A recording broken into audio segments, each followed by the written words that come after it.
कर्ज, बीमारी, बेरोजगारी, घर का ना होना या घर है तो उसकी रिपेयरिंग भी नहीं करवा पा रहे हैं, या नया मकान बन गया तो वो चटक गया। बच्चे शादी के लायक हैं लेकिन बच्चों की शादी नहीं हो पा रही है। बच्चे उच्च शिक्षा के लिए प्रयास कर रहे हैं लेकिन बच्चों की शिक्षा ही अवरुद्ध हो रही है। तो दोस्तों, कभी आपने गौर किया है कि ये सारी समस्याएं क्यों हो रही हैं? इन सारी समस्याओं के पीछे क्या कारण है? ये समस्याओं से हम कैसे निजात पा सकते हैं? हम कैसे इन समस्याओं से फ्री हो सकते हैं? और किस प्रकार हम किस देवी देवता की सेवा करें कि हम इन समस्याओं से फ्री होकर हमारे घर में खुशहाली आए, हमारे बच्चे भी तरक्की करें, हम भी नया मकान बनाएं, या जो हमारा घर है पुराना है हम उसको ही और आकार दें, बड़ा आकार दें, कर्ज से फ्री हो जाएं, हमारे घर में बीमारी कोई भी न रहे। तो दोस्तों, आज जो मैं आपको बात बताने जा रहा हूँ, आज जो उपाय बताने आपको मैं जा रहा हूँ, वो यदि आपने पूरी श्रद्धा और लगन से किया तो आपके सारे संकट मिट जाएंगे, आपके बच्चे तरक्की करेंगे। शादी विवाह में अड़चन आ रही है तो शादी विवाह में अड़चन दूर होगी। जी हाँ दोस्तों, आपको सबसे पहले ये देखना है कि हमारे घर में पितृदोष है या नहीं है। 99% लोगों के साथ जब ये समस्या होती है तो उनके घर में पितृदोष होता है। आप याद कीजिए, आप देखिए कि आप अपने पितरों के लिए क्या कर रहे हैं। आपने अपने पितरों का मकान लिया, जमीन ली, जेवर लिया, लेकिन क्या आप समय से और कायदे से, सही तरीके से भी उनका नाम ले पा रहे हैं? नहीं दोस्तों, अगर ऐसा नहीं कर पा रहे हैं तो निश्चित ही आपके घर में पितृदोष है और आप चाहें किसी जानकार से, किसी पंडित से इसकी सलाह भी ले सकते हैं। दोस्तों, पितृदोष एक ऐसा दोष होता है जिसको यदि हम दूर नहीं करें तो हम हमारे आने वाली पीढ़ियां भी इस दोष से निकल नहीं पाती हैं और पीढ़ी दर पीढ़ी ये समस्या चलती रहती है। पीढ़ियों में कोई तरक्की नहीं कर पाता है। तो दोस्तों, आप इन सब समस्याओं से निकलना चाहते हैं तो वीडियो आपके लिए ही है। वीडियो पूरी देखिए और यदि वीडियो आपको अच्छी लगे तो वीडियो को लाइक, चैनल को सब्सक्राइब जरूर कीजिए। तो दोस्तों, श्राद्ध पक्ष आने वाले हैं। श्राद्ध पक्ष में आप अपने पितरों की, अपने पूर्वजों की, अपने पुरखों की सेवा कीजिए। और सेवा ऐसे वैसे नहीं करनी है, सेवा का तरीका मैं आपको जो बता रहा हूँ उस तरीके से सेवा कीजिए। और यदि आपने मेरे बताए हुए तरीके से सेवा की तो निश्चित ही आपका और आपके आने वाली पीढ़ियों का उद्धार होगा। तो दोस्तों, आपको सबसे पहले करना क्या है? जो श्राद्ध पक्ष शुरू होने वाले हैं पूर्णिमा से, आगामी 7 सितंबर से, या किसी भी सन में कभी भी, आप जब भी वीडियो देख रहे हो तब की बात बता रहा हूँ। तो आपको श्राद्ध पक्ष से पहले जो सामान का थोड़ा सा इंतजाम करना है, उस सामान का इंतजाम मैं आपको बता देता हूँ। आपको एक रुद्राक्ष की माला का इंतजाम करना है। आप एक रुद्राक्ष की माला लीजिए और उसे ले आए। कपूर की टिकिया ले आए, या आप कहीं गांव में रहते हो तो गाय के गोबर के उपले उनको थोड़ा सा ले आए आप। और देसी घी या सरसों चलेगा, कोई बड़ी बात नहीं है। बहुत ही सरल तरीका आपको बता रहा हूँ। अब दोस्तों, आपको क्या करना है? जिस दिन से पितृपक्ष शुरू हो रहे होते हैं उस दिन सुबह ब्रह्म मुहूर्त में जागना है। ब्रह्म मुहूर्त में जागने के बाद आप अपनी नित्य क्रिया से फारिग हो लें। फारिग होने के बाद आपको स्वच्छ धुले हुए वस्त्र पहनने हैं। स्वच्छ धुले हुए वस्त्र पहनकर अब आप एक कांसे की थाली लीजिए। कांसे की थाली न हो तो तांबे की या पीतल की भी चलेगी। उसमें गंगा जल, सादा जल, कच्चा दूध और गुड़ ना हो तो थोड़ी सी चीनी मिला लें। गुड़ ज़्यादा बेहतर है, दुकान पर मिल जाएगा, आप ले आए। थोड़ा सा गुड़ डालना है, ज़्यादा नहीं डालना है। और कुशा से, इस जल से चारों दिशाओं में अपने पूर्वजों को जल अर्पण करें, उनका तर्पण करें। अब दोस्तों, कुछ विद्वान बोलेंगे कि पूर्वज तो दक्षिण दिशा में मिलते हैं, फिर चारों दिशाओं में क्यों? तो ध्यान दीजिए कि दक्षिण दिशा में वो पूर्वज होते हैं जो किसी कारणवश कैद भोग रहे होते हैं। यदि कोई हमारे पूर्वज किसी देवी के देवता के सेवक हुए तो वो तो उनके धाम में मिलेंगे। इसलिए चारों दिशाओं में हमको देना है। और ये पूरे 15 या 16 दिन जितने भी दिन के श्राद्ध पक्ष हों उतने दिन ही देना है। ध्यान रखिए, केवल एक ही दिन नहीं देना है, रोजाना देना है।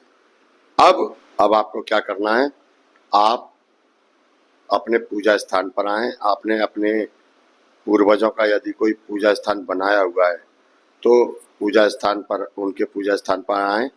और यदि उनका पूजा स्थान नहीं बनाया है तो आप जो आपके घर का मंदिर है, मंदिर के बगल से आप बैठ जाएं आसन बिछाकर, और भगवान भोलेनाथ या भगवान श्री कृष्ण जी की कोई तस्वीर हो तो उसको रख लीजिए।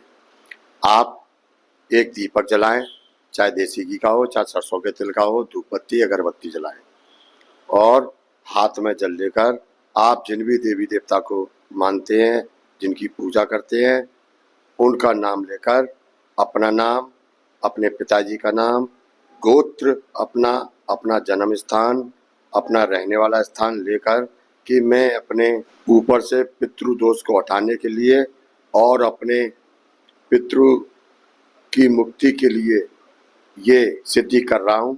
कृपया भगवान मुझे इतनी शक्ति दीजिए कि मैं इस सिद्धि को पूर्ण कर सकूं।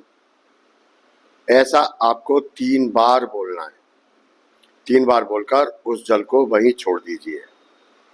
और आपने जो कंडा लाए थे, गाय का उपला, उस उपले के ऊपर घी में डुबोकर कपूर को रख दीजिए, और कपूर को रखकर उसमें आग लगा दीजिए, और 2 लौंग घी में या सरसों के तेल में डुबोकर उस कपूर के ऊपर जलती हुई आग में लेकर अपने पितरों का नाम लेकर, हे मेरे पूर्वजों, हे मेरे पुरखों, मैं इस उपाय को कर रहा हूँ, मैं आपकी मुक्ति के लिए ये उपाय कर रहा हूँ, मुझे आशीर्वाद दीजिए और मुझे शक्ति दीजिए, ये सिद्धि आपकी मुक्ति हेतु कर रहा हूँ।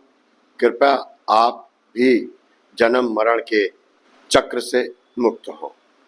दोस्तों, इतना बोलने के बाद आपको रुद्राक्ष की माला लेनी है, और माला लेकर आपको 108 माला आपको फेरनी है।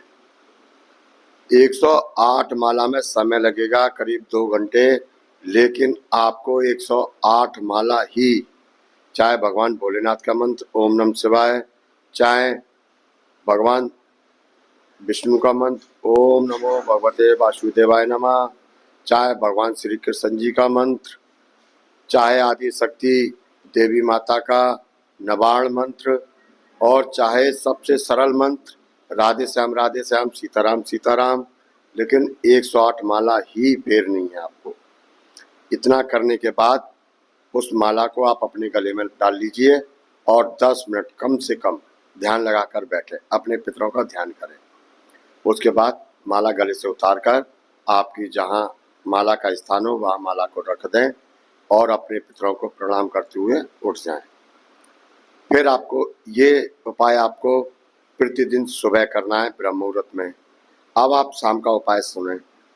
शाम को आपको क्या करना है, एक सरसों के तेल का दीपक आपको दक्षिण दिशा की ओर जलाना है, और आपको प्रार्थना करनी है अपने पूर्वजों से, हे मेरे पितरों, ये दीपक मैं आपके लिए जला रहा हूँ, इस दीपक के प्रकाश से आपको मुक्ति का मार्ग मिले, और इस दीपक के प्रकाश से हमारे ऊपर जो भी अंधकार के बादल हैं वो अंधकार के बादल हटें।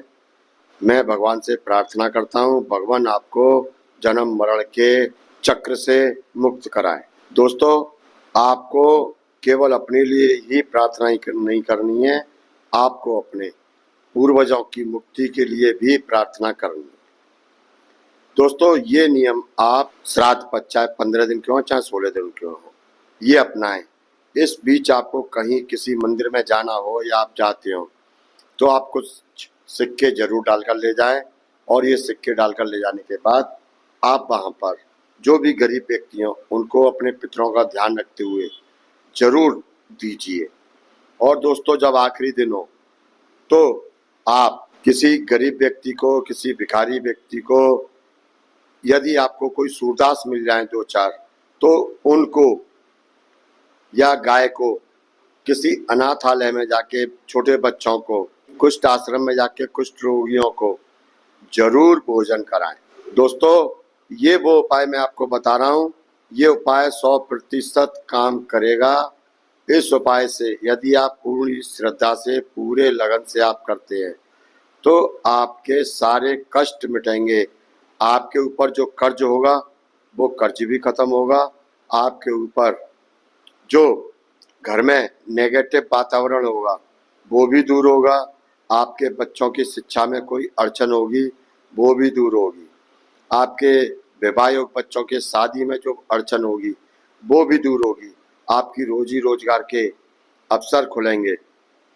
दोस्तों, वीडियो अच्छी लगी हो तो वीडियो को लाइक करके, चैनल को सब्सक्राइब करके भगवान श्री राम की जय, श्री राम की जय, भगवान भोलेनाथ की जरूर लिखें। मिलते हैं हम अगली वीडियो में, तब तक के लिए नमस्कार।